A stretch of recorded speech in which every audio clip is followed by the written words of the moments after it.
Good morning. This is my Wildcat Hollow Farm. This is going to be a garden planning video. It's primarily meant for Petra so she can get a grasp of how much area we have to work with in front of the house here. But if you watch it, some of the things that we talk about or I talk about may interest you. In the way that we are planning on doing things and how we're going to do it. So thank you for watching. Love you, lady. Miss you, and I wish you were here.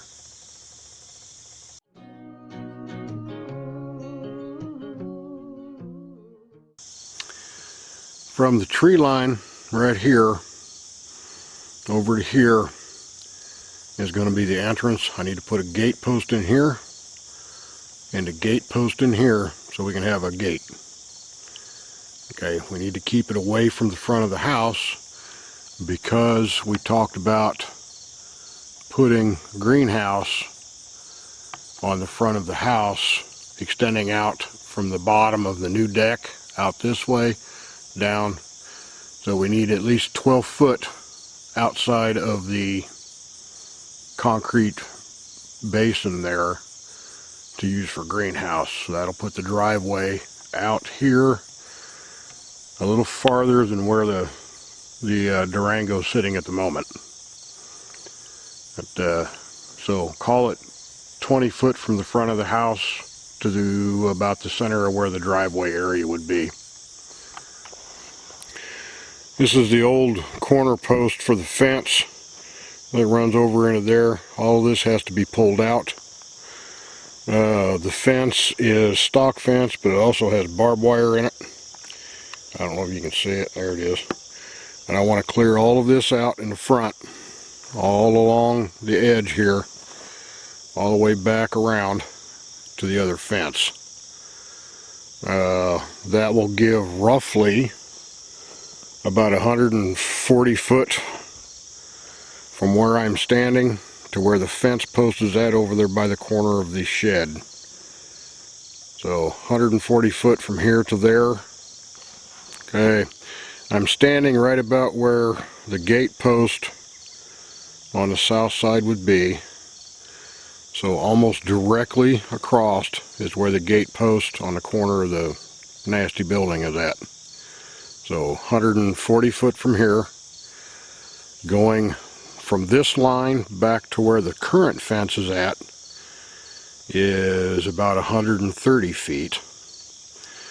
But we can't use all this area for raised beds. Right next to this little grove of trees over here, or possibly in the little grove of trees, is where the lagoon was at. And the area over the top of where the sewer pipe runs out, we can't put anything on it. I'm fairly certain the lagoon was right here. Okay, I'm going to trace the pipe out from the house, dig it, find where it's at, dig 10 feet out, find it again, dig 10 feet out, find it again, 10 feet out, find it again, until I come out here and find the end of it. When I do, I will plan to put a new lagoon, not here where the old one was at, but farther back out here where the existing fence line is at. Can't go too far because right after where the existing fence line is, it drops off back there. And yeah. Oh look, there's an armadillo hole right there. Yeah, armadillo dig. I hate them little things. But yeah, so I'll put the lagoon back here, and that will open up another 50 foot of garden space that we can use. Based on what we talked about with putting a pavilion in the middle of the garden, I say we probably have room for about 50 4x8 beds. I know we're probably never going to use that many, but we have room for it. If this little grove of trees here does not interfere with the septic system or the lagoon system, then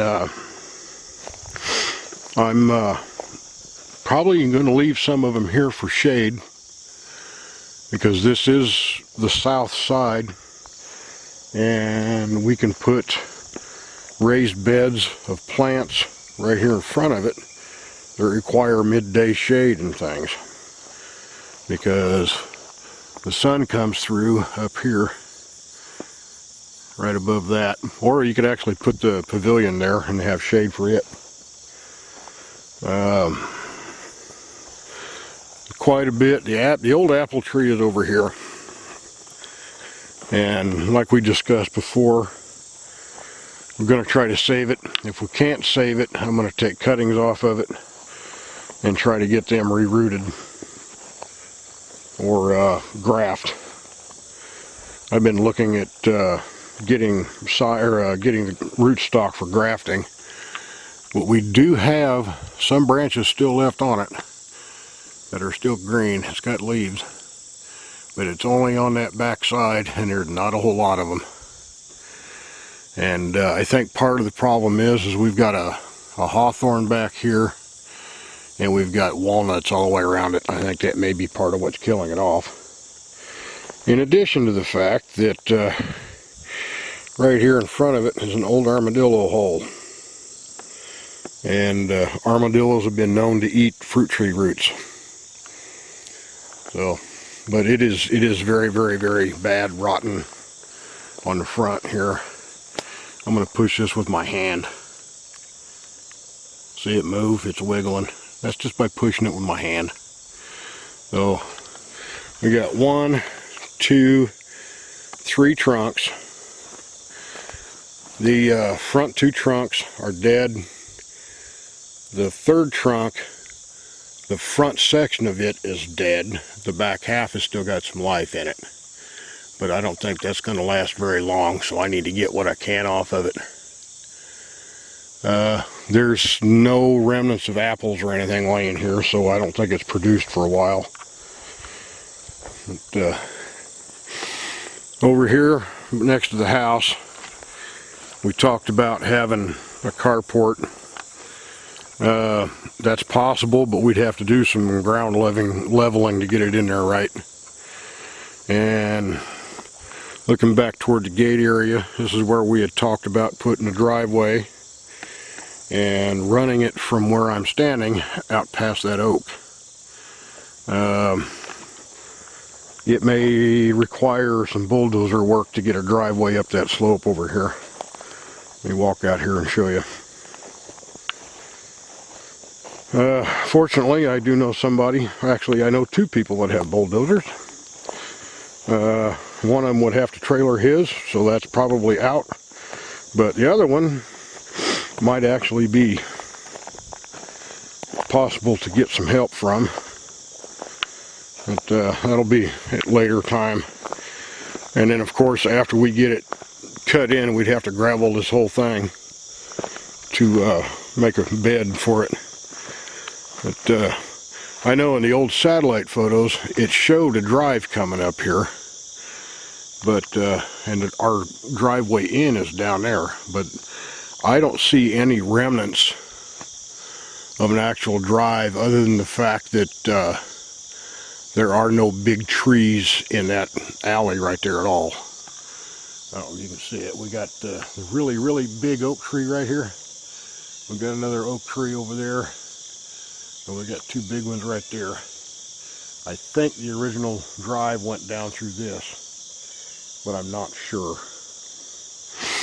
But that is a really big honking oak tree. That trunk is about 3 foot across at head high on me. And we got some heavy duty fence posts in the corner here, and nothing other than 1 metal one here. So I do think this is probably where the drive originally came in at. So we'll have to see if we can redo it. Of course, that all depends on where I trace the plumbing out at. Hopefully it won't come this area, and we'll find out. I'm fairly certain that it come out over there. I've got a big junk pile here in the front yard. Old toilet. Looks like an old table base. Got an old toilet that appears to be burnt. Metal. There's concrete back there pile. I think this might have been part of his junk pile. But the fence line runs right in through here and runs up in front of the old building up here that you've seen.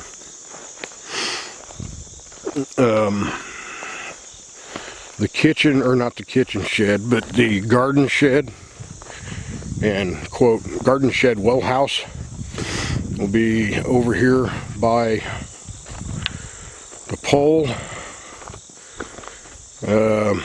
The fence line on this side used to run from this gate post likely to a gate post right in here about where my chest shadow's at, and then up that way to where it joined the other fence.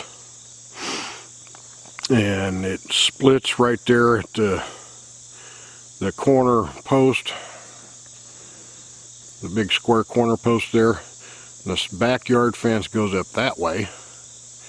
We have another fence that goes back this way that I think is part of the pasture fencing. So it would behoove us to put a gate in here to be able to drive to where the backside of the barn and things will be eventually. Yeah, that'll eventually be a barn. But the garden shed well house will sit right in here. There's a part of the fence there, and it'll sit right in here. The back side of the building will be over the top of the well, and then the front side will be all garden shed or storage or whatever we end up using it for. I started digging out around the well here. Can't see it too well because of the shadow, but I got to dig down and find the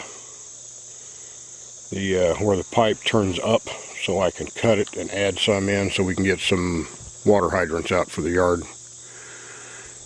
But that's basically it. As you can see, there is no shortage of front yard. And down over there is where the fence line runs up to the back here. You can see where the fence posts are in there. It runs up top of the hill over here.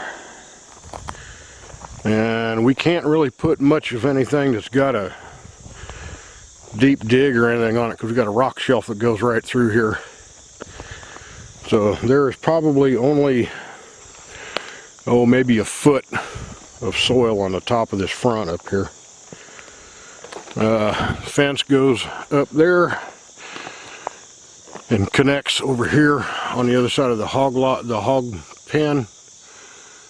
It connects back in there, and the fence comes around this way and runs down over to the post over there on that side of the house.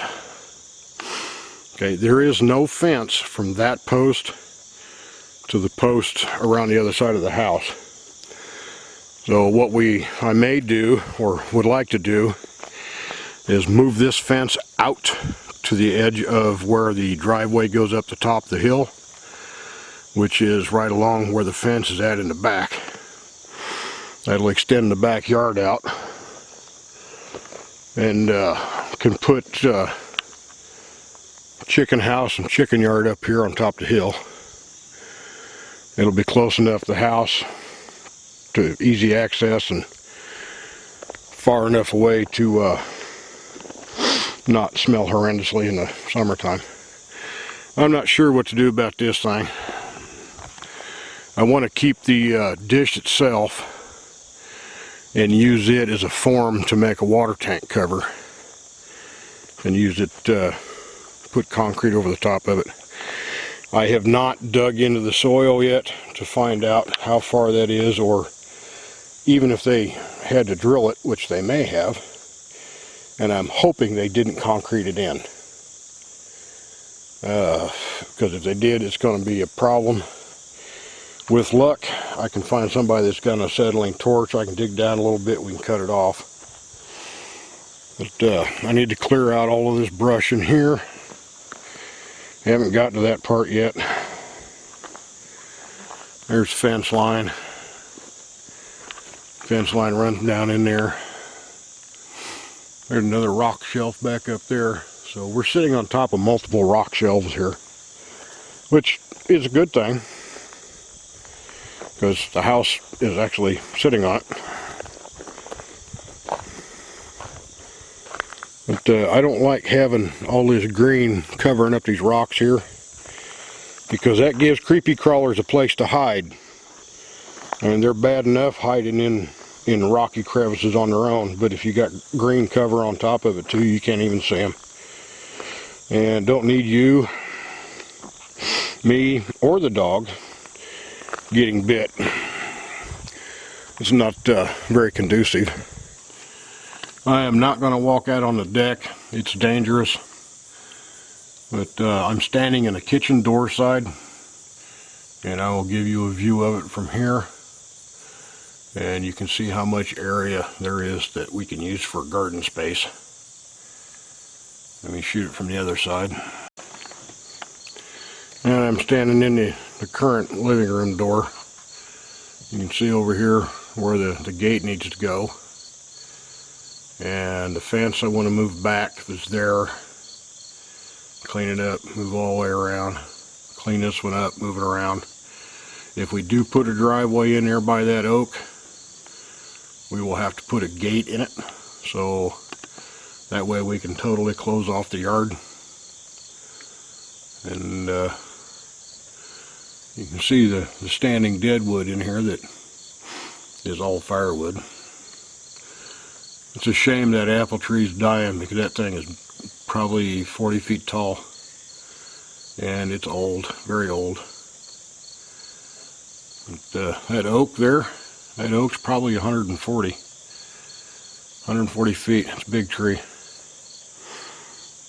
But, we got the chapinkin here that I'm going to have to trim some branches off of it, because it's getting close to touching the roof up there.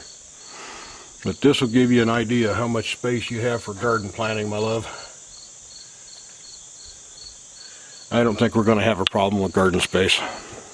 And to give everybody an idea of what we're planning on doing, is we're going to use high raised beds. High, I mean 2 feet. Yeah, I know that's lots and lots of soil to move, but we're not going to do it that way. We're going to make the bottom 2/3 hugelkultur.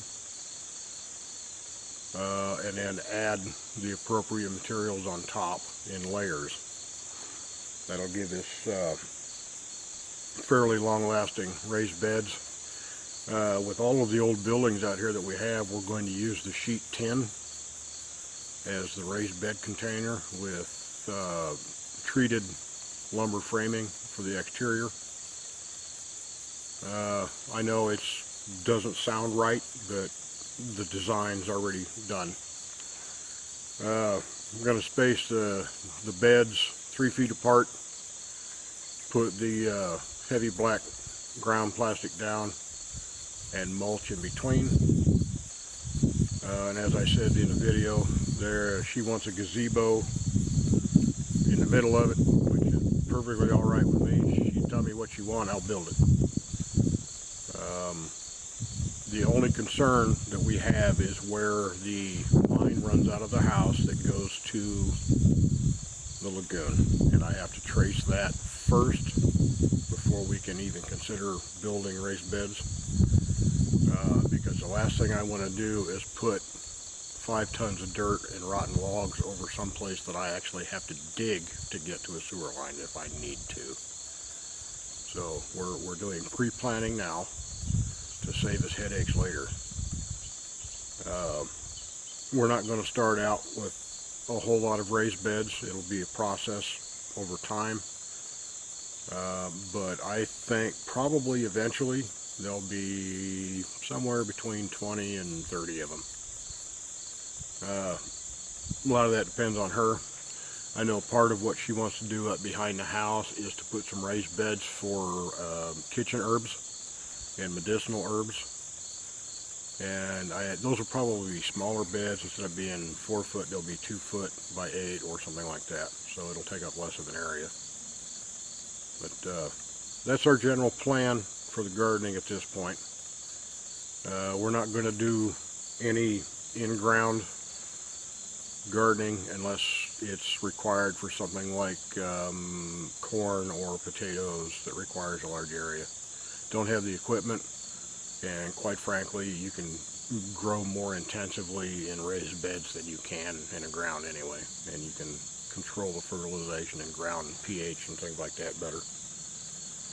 So there is no long-term plans for any kind of ground planting. Water's not a problem. This area of Missouri gets 43 plus inches a year. On top of that, we have a well, and I'm fairly certain that I could probably dig down no more than 10 or 15 feet and find groundwater. Can use that as a reserve source for watering the garden.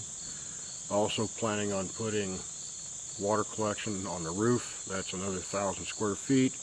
1,000 square feet in 1 inch of rain is 600 gallons roughly. So that's quite a lot of water. Yeah, that's basically the plans. Thank you for watching.